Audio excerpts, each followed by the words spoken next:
I did not know until about 5 minutes ago that I was going to be following Mary J. Blige up here. Ugh.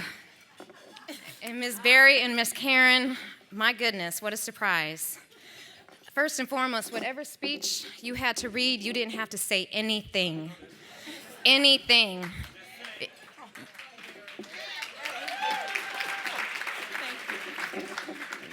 That's what you call singing.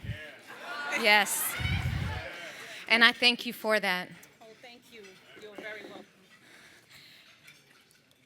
I was very reluctant to accept an invitation to be honored this evening for many reasons, but more importantly because my work with Jenesse is personal to me, and I would very much rather fly under the radar. I'm not a person that needs public recognition or accolades to do the right thing. But when I spoke to Karen and I knew what Hallie felt, the only reason I accepted this is so that I could be a voice and hopefully say something thought-provoking to all of you that will educate you about our mission. If I were to just speak, I'm afraid I'll start rambling, so I did have to say a few things because I know I had the pulpit for a moment. Nowhere near what Miss Mary J. just did, but I'm going to try. It is truly an honor and a privilege to stand here before all of you, fellow honorees, leaders, family, and friends. The greatest honor, however, is not that of being recognized for accomplishments, what I have done, and how much I volunteer, but rather being honored for something that is, in my mind, so very simple: to give, to do my part, and to use my gifts for good.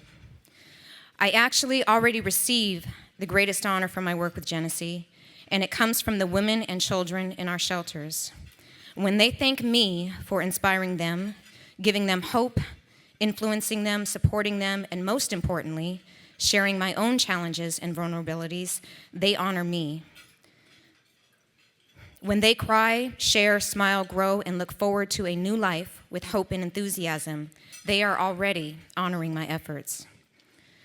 So I stand humbly accepting this honor, but without question, I would be completely remiss if I did not reveal that at one time my own personal journey had many similarities to the young women and young mothers here at Jenesse. And perhaps that, in and of itself, is what makes this true divine intervention. Perhaps in some sort of intrinsic way, all of my bumps, bruises, and pains were preparing me for the life I have today, my continued presence at Jenesse, and my desire to reach back down and over to just give back and help others. And this is what I bring to Jenesse. Domestic violence is an uncomfortable and shameful topic for most of us. No society, community, culture, social, or economic class is immune to this egregious problem. No civilized individual or society would endorse this behavior as something praiseworthy, yet domestic violence is widespread.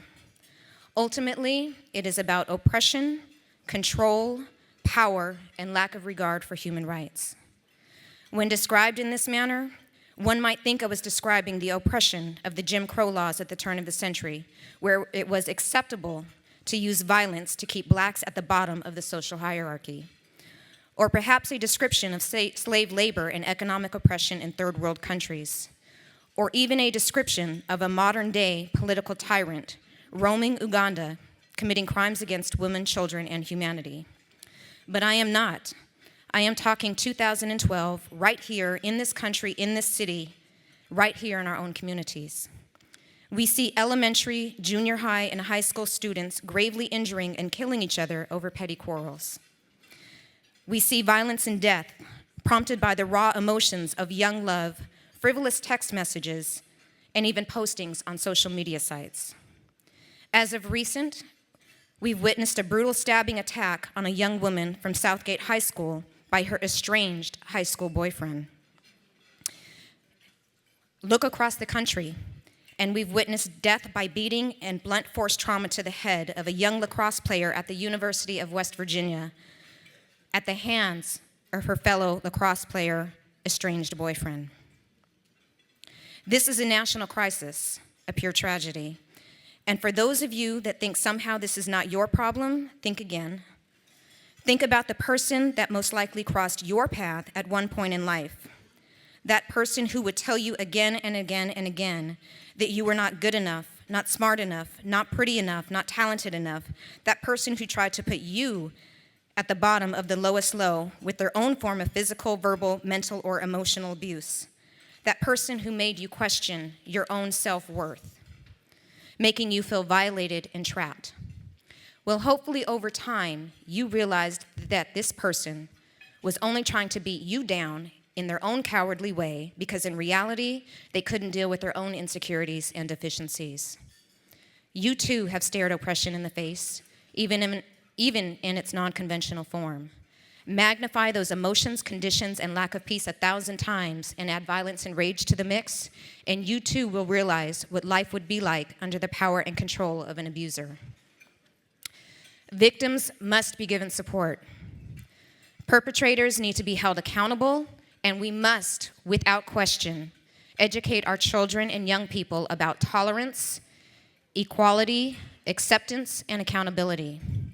The work of Jenesse Center is dedicated to battling this social ill.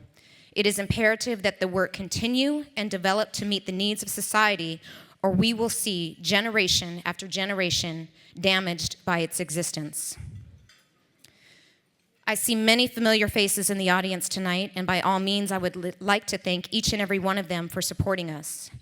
There are some acknowledgments that cannot go unnoticed, and it is my turn to honor them. First and foremost, I thank God for all things that are and all things that will be.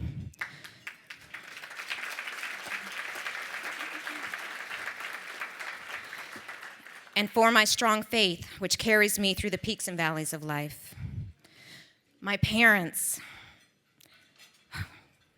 I know there have been many times you just braced yourselves and wondered, as I always seem to be this independent, free-spirited liberal, always going off the beaten path and most often beating to my own drum, and I probably still do. You did not fight those attributes, but you found a way to nurture and foster them.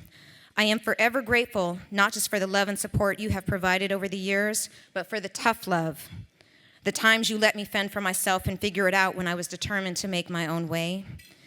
You let me fall so that I could feel the pain and learn from my hardships and tough choices, making me the resilient, determined, and ambitious woman I am today. I am a soldier and a survivor for these reasons, and I am grateful for you both. My entire family, and I mean the whole village, you've shaped and molded me in ways I could have never imagined. I am very blessed to have all of you in my life. My incredible circle of friends who are a continuous and unconditional presence in my world, each of you is deeply woven into the fabric of my life. My son, Anthony. At one point in life, we were really raising each other. I do know that your intolerance for abuse, racism, bullying, violence, or preying on the weak would make you jump in front of a bus or conflict for anyone, any gender, any race, at any age, at any time, family or stranger, without flinching, even if it is to your detriment. You are a vivid reflection of what a true protector should be, and you honor my work with Jenesse by doing so. Believe me, all of those trips to the principal's office over the years were not in vain. I know why you did it, and I know your heart. Stand proud that you have the moral conscience to defend those efforts, even if you are standing alone. My First Picks family. I am so fortunate to work with an incredible group of visionaries, professionals, and more importantly, like-minded supporters who not only want to do what's right, but do what matters with determination and integrity. I know we bring out the best in each other personally and professionally, and I am so grateful for your partnership. My dear friend, Karen Earl, it was almost 12 years ago that destiny brought me to you when I was looking for a family to adopt at Christmas time so that I could teach my son, nieces, and nephews a valuable lesson. I believe that the most fulfilling relationships are those that you find when you are on a mission to do good. It was your spark your passion, and your dedication that inspired me to do more and more for Jenesse. And Miss Halle Berry, people are often in awe at your external beauty. There are those of us that know that it is your internal beauty, your beautiful heart, that outshines all of what we see on the outside. It is what we know that moves us. You have very graciously lent your beautiful presence and voice to advocate against such an ugly social dilemma. And I'm quite certain that very few, if any, in your position would have the courage to stand up to this shameful controversy with the conviction and grace that you have shown for the past 14 years.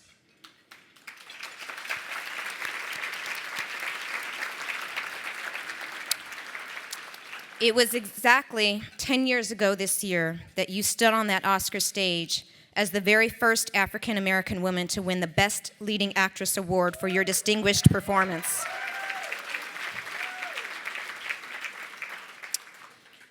You tearfully proclaimed, and I quote, "This moment is so much bigger than me.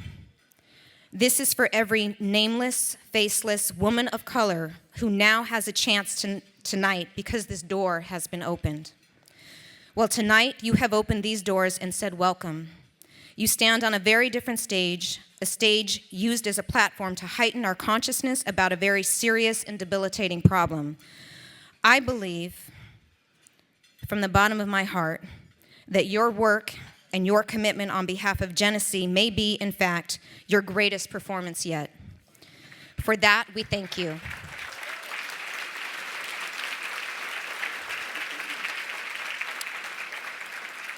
The greatest compliment one can receive is when someone decides to join you, not just take your lead. My greatest hope this evening is that I have inspired you to join us, all of us here at Jenesse, in fighting for change as it relates to domestic violence in our own communities. The work that lies ahead of us is much greater and much more profound than that which is behind us. I humbly thank you for this honor.